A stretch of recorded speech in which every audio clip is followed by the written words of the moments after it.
Halo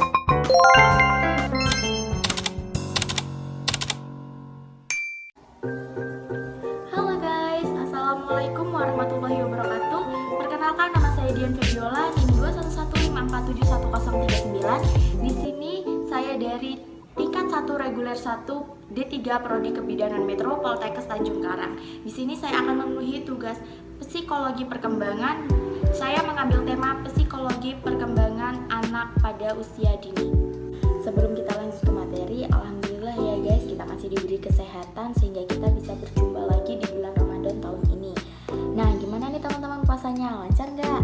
Atau ada yang udah bolong? Ayo, semoga puasa teman-teman diberi kelancaran sampai di akhir Ramadan ya teman-teman. Nah teman-teman, di bulan ini kita harus banyak caper ke Allah. Gak cuma caper ke pacar atau gebetan aja loh, kita juga perlu caper ke Allah. Kayak mana sih caper ke Allah itu teman? Caper ke Allah itu kita menjalankan ibadah seperti sholat 5 waktu, puasa, menjalankan sunnah-sunnah yang dianjurkan, perbanyak zikir, membaca Al-Quran, dan masih banyak lagi. Kenapa sih di bulan ini kita harus perbanyak caper ke Allah? Karena di bulan ini adalah bulan yang sangat istimewa, karena pahala yang kita dapat itu juga berlipat ganda. Maka dari itu, yuk teman-teman, kita semangat beribadah, jangan males-malesan ya. Oke, kalau gitu kita lanjut ke materi. Oke, kita mulai materinya ya teman-teman. Perkembangan anak usia dini. Apa sih perkembangan anak usia dini? Anak usia dini secara umum adalah anak-anak di bawah usia 6 tahun.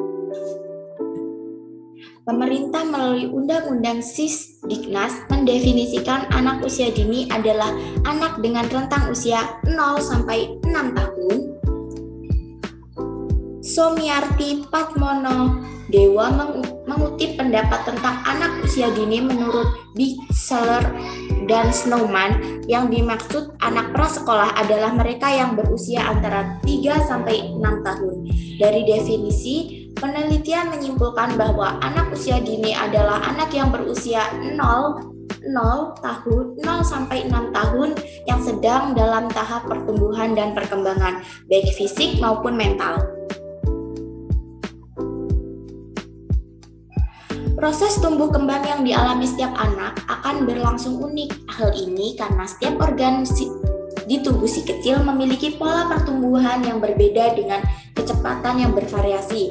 Misal, pertumbuhan otak anak akan berjalan sangat pesat hingga ia mencapai usia 6 tahun. Setelah itu, otak si kecil tetap akan berkembang dengan kecepatan jauh lebih lambat dari sebelumnya. Konsep perkembangan fisik.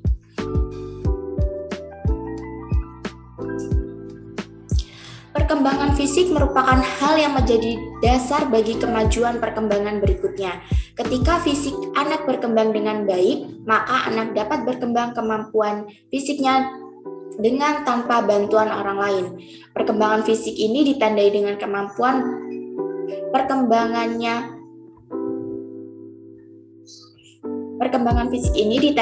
kemampuan berkembangnya motorik baik halus maupun motorik kasar.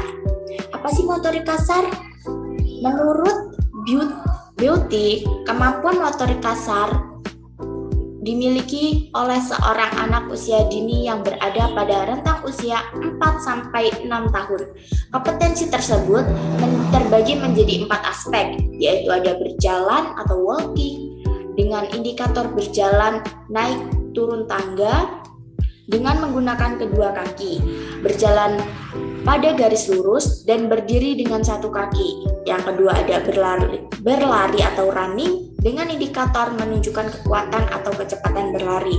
Yang ketiga ada melompat atau jumping dengan indikator mampu melompat ke depan, ke belakang, dan ke samping. Dan yang terakhir ada memanjat atau climbing, memanjat naik atau turun tangga, dan memanjat pohon. Nah, yang selanjutnya ada motorik halus. Apa sih motorik halus? Menurut Beauty dalam Uyu Wahyudin, perkembangan motorik halus pada anak mencakup kemampuan anak dalam menunjukkan atau menguasai gerakan-gerakan otot indah dalam bentuk koordinasi, ketegasan, dan kecekatan dalam menggunakan tangan dan jari jemari. Perkembangan motorik sangat dipengaruhi oleh organ otak. Lewat bermain, terjadi stimulasi pertumbuhan otot-ototnya ketika anak melompat, melempar, atau berlari. Selain itu, anak bermain dengan menggunakan seluruh emosi, perasaan, dan pikirannya.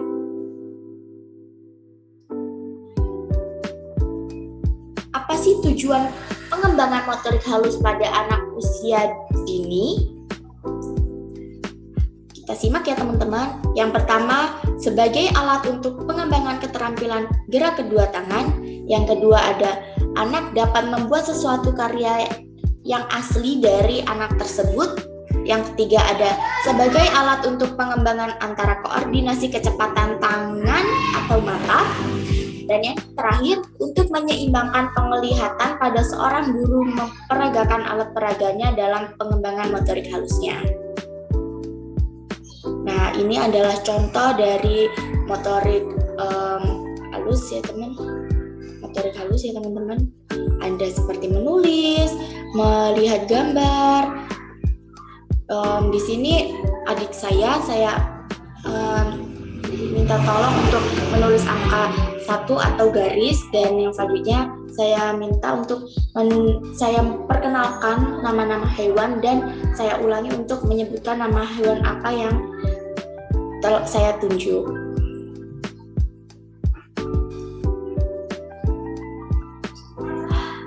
Nah, yang selanjutnya tujuan pengembangan motorik kasar anak usia dini ada 4. Yang pertama, mampu meningkatkan keterampilan gerak. Yang kedua, mampu melihara dan meningkatkan kebugaran jasmani.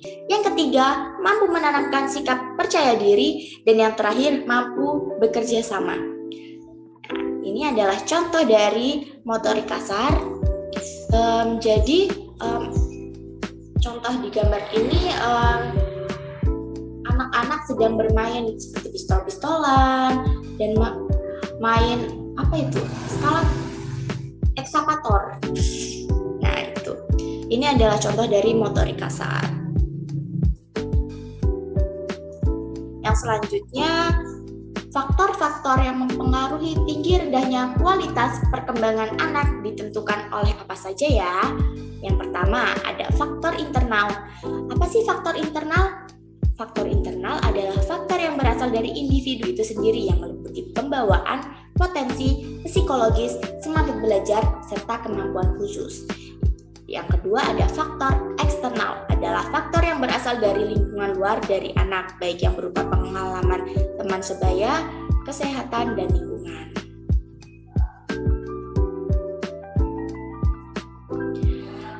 Selanjutnya, konsep perkembangan kognitif. Perkembangan kognitif adalah sebuah proses mental yang mengacu kepada proses mengetahui sesuatu. Kognitif sendiri menunjukkan kemampuan untuk mengerti sesuatu. Mengerti menunjukkan kemampuan untuk menangkap sifat, arti, atau keterangan sesuatu, serta mempunyai gambaran yang jelas terhadap hal tersebut. Faktor-faktor yang dapat mempengaruhi perkembangan kognitif antara lain yaitu 1. Faktor hereditas atau keturunan. Yang kedua ada faktor lingkungan. Yang ketiga ada faktor kematangan. Dan keempat faktor minat dan bakat. Nah, ini ada faktor lingkungan. Jadi dia bersosialisasi, dia berkenalan dengan teman-teman di lingkungan sekitarnya, bermain, ngajak bermain, berbicara, dan lain sebagainya.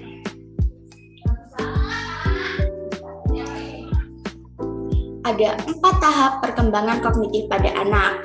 Yang pertama ada tahap sensoring motor pada usia 0 sampai 2 tahun. Yang kedua ada tahap praoperasional pada usia 2 sampai 7 tahun.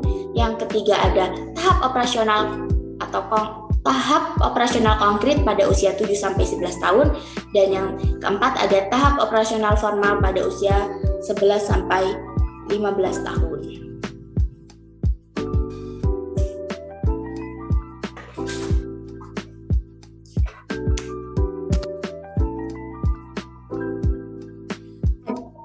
teman-teman, ada sebuah penelitian. Penelitian ini cukup lama dilakukan, di tahun 1993 dilakukan oleh Kate dan kawan-kawannya. Penelitian ini menunjukkan bahwa seberapa pentingnya stimulasi yang optimal di masa Golden Age ini. Sekarang teman-teman bisa lihat pada gambar hasil riset ini. Ada dua aspek yang diteliti pada bagian ini. Yang pertama ada pertumbuhan fisik otak dan perkembangan intelektual. Intinya, garis yang menunjukkan usia 0 sampai 5 tahun itu bentuknya dari benar-benar curam ke atas. Jika dibandingkan dengan usia 7, 8 sampai 20 tahun memang terjadi peningkatan, tapi peningkatannya tidak begitu sesignifikan dibandingkan usia 0 sampai 5 tahun.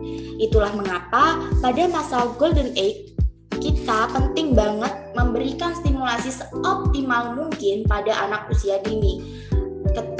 Ketika kita sudah paham konsep Golden Age, kita juga perlu memahami strategi pengajaran seperti apa yang tepat pada anak usia dini, sehingga mereka tidak mengalami stres atau depresi. Beberapa anak usia dini ada yang ditemukan sudah mengalami stres, di mana orang tuanya memberikan banyak les kepada anaknya sehingga mereka kehilangan waktu bermain. Jadi kan ada nih ya teman-teman, sekarang tuh umur 2 atau 3 tahun sudah sekolah, dan anak itu belum butuh itu, anak-anak masih pengennya bermain, jadi dia bisa stres, bisa depresi. Nah, seperti ini contohnya teman-teman.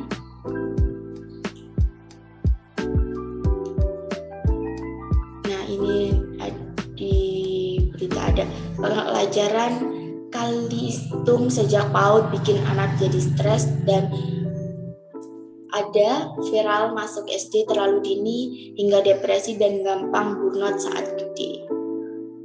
Burnout ya. Ya, kita lanjut pada materi selanjutnya, yaitu konsep perkembangan sosial emosional. Apa sih perkembangan sosial emosional? Perkembangan sosial emosional adalah perkembangan perilaku yang sesuai dengan tuntunan sosial, di mana perkembangan sosial adalah suatu proses di mana anak melatih rangsangan-rangsangan sosial, terutama yang didapat dari tuntutan kelompok serta belajar bergaul dan bertingkah laku. Perkembangan emosi pada usia ini akan mengalami emosi yang cenderung meledak-ledak. Emosi yang muncul kadang kala karena pada usia ini anak mulai diterapkan pendisiplinan, dan juga sering kala anak merasa mampu tetapi oleh orang dewasa tidak diperbolehkan. Anak kadang kala menjadi mudah marah, menangis, dan menangis. Anak belajar mengenal berbagai ekspresi emosi. Perkembangan emosi terjadi sangat kuat pada usia 2,5 sampai 3,5 dan 5,5 sampai 6,4 tahun. Yang pertama ada reaksi emosi anak sangat kuat. Anak akan merespon peristiwa dengan kadar emosi yang sama. Yang kedua, reaksi emosi muncul setiap peristiwa dengan cara yang diinginkannya dan dengan waktu yang diinginkannya pula. Emosi mudah, yang ketiga, emosi mudah berubah dan memperlihatkan reaksi spontanitas atau kondisi asli, dan anak sangat terbuka dengan pengalaman hatinya. Yang keempat, reaksi emosi bersifat individual dan pemicu emosinya sama, namun reaksi yang ditimbulkan itu berbeda-beda. Hal ini diakibatkan oleh faktor pemicu emosi sendiri.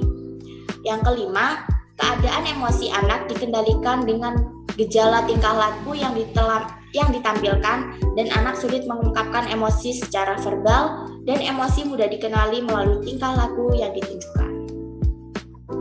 Nah, ini contoh emosi yang meledak-meledak pada anak usia dini ya teman-teman. Jadi tuh dia cuma misal kita senggol aja dia marah, atau barang yang dia punya dipinjam temennya dia emosi meledak-ledak. kadang emosi, kadang membanting barang-barang atau mainan yang dipinjam. Kalau enggak dia nangis, teman-teman. Baik, itulah tadi materi dari saya. Terima kasih teman-teman. Semoga materi yang saya sampaikan bermanfaat bagi teman-teman. Terima kasih. Wassalamualaikum warahmatullahi wabarakatuh. Dadah.